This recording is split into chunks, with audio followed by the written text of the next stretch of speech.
今日は目先の利益に弱い人は長期的に見ると損しやすいし、その損していることにも気づきにくいというお話をいたします。まず目先の利益に弱い人の一番大きな特徴は、極端に倹約志向が強いということが挙げられると思います。具体的にどういうことかというと、例えば自宅の不要品を整理している時に不要品がまとまって結構な数が出てきた。ただ、そのまま捨てるのはなんかもったいないから、リサイクルショップに持って行って引き取ってもらおうと。ただ、リサイクルショップもう何回か行った経験があって、どうせ二足三門にしかならないことは分かってる。ただ、0円で捨てるよりは二足三門でもお金になった方がいいかなということで、リサイクルショップに持っていくのはいいんですけど、そのリサイクルショップは近くにないので時間をかけて、しかも車を出してなんかしたり行ってたら、これ、結果的に得してるのか損してるのか分からなくなりますよね。この場合、目先の利益は不要品を引き取ってもらうそのお金ですけども、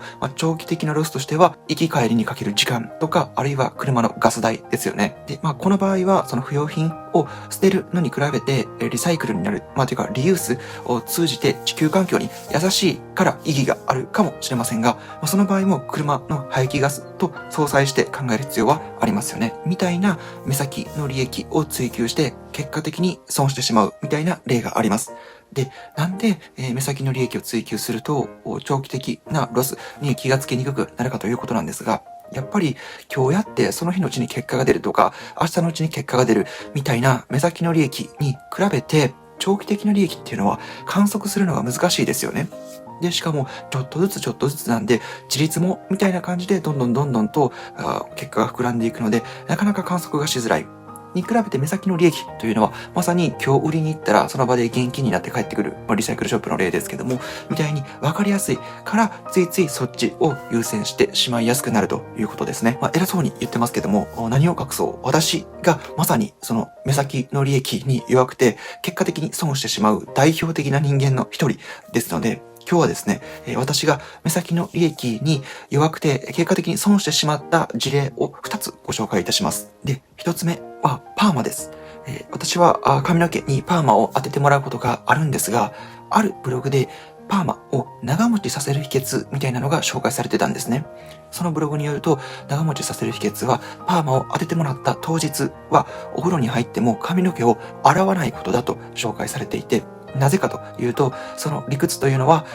パーマをお風呂で洗い流さずに、その日一晩、寝かせることによって、より髪の毛に浸透してパーマが強くかかりやすくなるから長持ちするみたいなことが紹介されていて、私パーマが当たる原理とか、しかも、美容院でパーマを当ててもらった直後って結局洗髪するんで、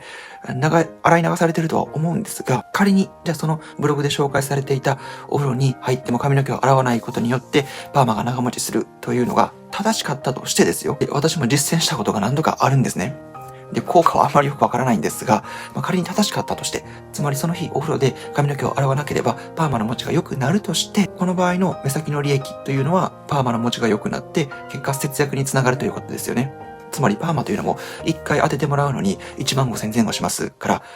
安くはないですから節約につながるというのが目先の利益ですね。じゃあこの場合、失う長期的な利益というのが何かわかりますでしょうか？つまり頭皮へのダメージですね。つまり、パーマ液が一晩寝かせることによって髪の毛により浸透するということは、その分頭皮にもより浸透しているということですよね。で、髪の毛は生え変わりますからいいのかもしれないですけど、頭皮っていうのは一生もんですよね。しかも頭皮の状態っていうのは薄毛とか老けとかにもつながりますから大事だと思うんですね。で、目先の利益を追求するばっかりに、つまりパーマを長持ちさせてパーマ代を節約させたいがばっかりに、結局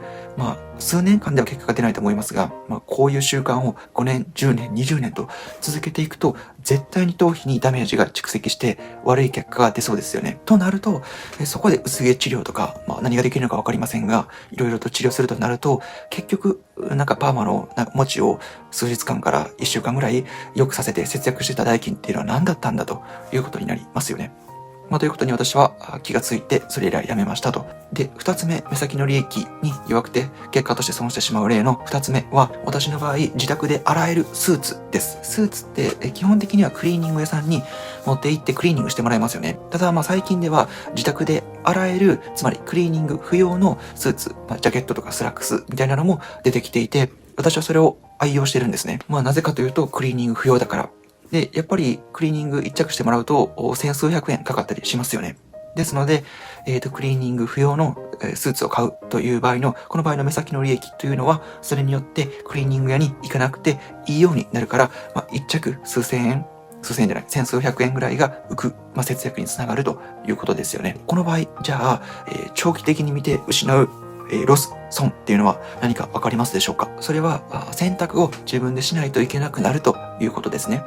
でも選択程度ならいいんですけど、やっぱりいくらクリーニング不要、自宅で洗えると言っても、スーツって結構デリケートなんで、洗い方もちゃんとやらないとあかんし、あと、やっぱりアイロンをかけたくなるんですよね。中にはアイロンも不要っていう洗えるスーツもあるんですけど、やっぱりアイロンをかけないと、スーツのセンターパーツっていうんですか、折れ目、スラックスとかの、がはっきりと出なくて、かっこ悪いんですね。でもパキッとしないんで、やっぱりアイロンまでかけたくなると、自宅で洗うと。